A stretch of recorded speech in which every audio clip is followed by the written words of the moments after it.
లోకేష్ గారు, బాలయ్య బాబు గారు మాకు ఈ అవకాశం ఇచ్చినందుకు నిలబెట్టుకుంటామండి. అలాగే ప్రజల స్పందన బాగుందండి. ఇక్కడ తీసుకున్నా కూడా ప్రజల స్పందన చాలా బాగుంది.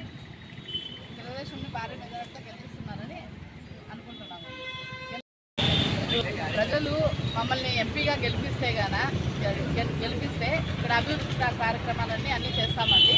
అలాగే మేము హిందూపూర్లో కూడా అంబికా ఫౌండేషన్ తరఫున జాబ్ మేళర్స్ కానీ, మెడికల్ క్యాంప్స్ కానీ, స్పోర్ట్స్ కానీ అన్నీ చేస్తామండి. అది ఇక్కడ మరీ కంటిన్యూ చేస్తామండి అంబికా ఫౌండేషన్ తరఫున.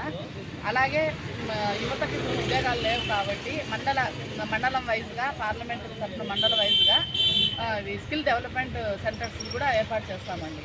పార్లమెంట్ పరంగా ఏది అభివృద్ధి ఉన్నా కూడా తను చేసి చూపిస్తాడండి మీకు గెలిపిస్తే కానీ.